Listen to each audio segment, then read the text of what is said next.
Bonjour à toutes et à tous. Les 4 années que nous venons de vivre se sont déroulées dans une période de crise particulièrement grave, crise dont on ne sait toujours pas aujourd'hui comment et quand l'Europe et la France vont en sortir. Au niveau international, c'est l'instabilité qui prédomine, puisqu'on a le sentiment d'être passé d'un monde bipolaire à un monde zéropolaire, où aucune puissance mondiale n'a la capacité de réguler les tensions et les conflits qui naissent, l'Ukraine en étant malheureusement un triste exemple à nos portes. Au niveau européen, l'enjeu, après avoir évité la crise de l'euro, est maintenant de rééquilibrer la stratégie économique en soutenant l'investissement. L'Europe peut et doit trouver sa place dans la mondialisation. C'est ce que revendique la CFDT avec force depuis 4 ans, en souhaitant que le développement durable, la transition écologique ou bien encore les nouvelles technologies soient au cœur des politiques d'investissement européens afin de relancer l'emploi. En France, le contexte économique et social a été particulièrement troublé pendant toute la mandature.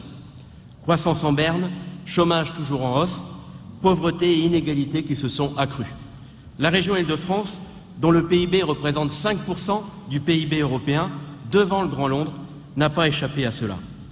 Dans le même temps, le débat politique a été marqué par un populisme de plus en plus présent, populisme qui surfe sur les crises de résultats, de crédibilité et de responsabilité que connaissent bon nombre d'acteurs politiques, économiques et sociaux.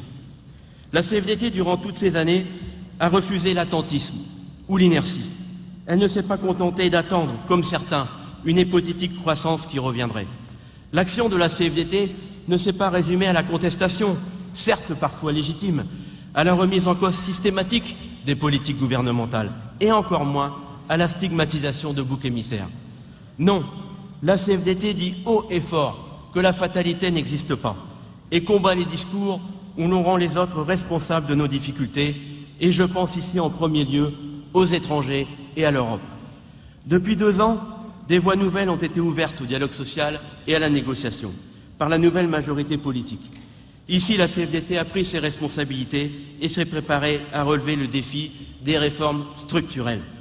Il faut le dire avec force, face à l'ampleur des enjeux que constitue la reprise de la croissance, une baisse significative du chômage et la réduction de la dette publique, et face à l'impérieuse nécessité de construire enfin une complémentarité active entre démocratie sociale et démocratie politique, nous devions réussir les négociations qui se sont enchaînées en 2013, et je pense tout d'abord à la négociation sur la sécurisation de l'emploi. La CFDT a su construire des réponses justes et efficaces pour les salariés dans ce contexte nouveau et difficile. C'est la même détermination qui a animé la CFDT dans les autres négociations qui ont rythmé l'année 2013 et le premier semestre 2014. C'est cette même volonté qui nous a poussés à nous engager dans le pacte de responsabilité en ce début d'année. Car notre rôle de syndicaliste, c'est d'obtenir, en contrepartie de la baisse des charges pour les entreprises, de l'emploi de qualité et un dialogue social renforcé. Notre engagement a donc permis d'obtenir, et nous pouvons en être fiers, des avancées significatives pour les salariés. Cependant, est-ce suffisant? Malheureusement non. Dans des sondages récents, la crédibilité et l'utilité du syndicalisme sont très questionnées par les citoyens. Il nous faut donc démontrer davantage que le syndicalisme apporte des réponses et des résultats concrets aux salariés. Pour cela, une seule voie est possible, la proximité, c'est-à-dire être encore plus proche des salariés pour changer leur vie au quotidien. Ici, les structures interprofessionnelles jouent un rôle essentiel, j'en suis persuadé. Je pense particulièrement au soutien et à l'accompagnement des militants. L'Union régionale Île-de-France propose ici formation, outils, rencontres d'élus et de mandatés, aide à la négociation de protocoles d'accord, sans parler de nos initiatives envers les TPE. Ces actions doivent permettre également de décliner dans les entreprises les droits obtenus au niveau national, comme nous le faisons aujourd'hui pour la BDU ou pour la formation professionnelle. Il nous faut donc poursuivre les chantiers d'évolution de l'organisation décidés à Tours, car ces chantiers participent non seulement au développement de la CFDT, qui connaît par ailleurs, il faut le dire, un véritable essoufflement depuis 2 ans, mais également une progression encore plus forte de notre représentativité. À ce propos, comment ne pas évoquer les bons résultats obtenus par la CFDT dans l'ensemble du secteur privé? Et comment ne pas évoquer à cette tribune la première place de la CFDT en Île-de-France dans le privé? Résultat qui sera encore en progression, j'en suis persuadé, en 2017. Une minute. D'ici là, nous avons à conforter la représentativité de la CFDT dans les fonctions publiques. 1 agent sur 5 dans les fonctions publiques travaille en Île-de-France.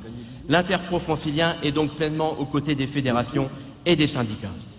Tout au cours de ces 4 années, la CFDT a donc tenu son cap avec un fil rouge, la réduction des inégalités. La CFDT a assumé ses choix, avec parfois des difficultés, mais aussi avec beaucoup de fierté pour ses adhérents. La CFDT sort donc renforcée à l'issue de ce mandat. Le prochain devra voir notre organisation porter le développement d'un syndicalisme moderne, tourné davantage vers la jeunesse, un syndicalisme qui ne dit pas sans arrêt « c'était mieux avant », mais qui affronte le monde tel qu'il est aujourd'hui, mondialisé, global et ouvert, un monde qu'il faut faire évoluer vers plus d'égalité et de justice sociale. Merci.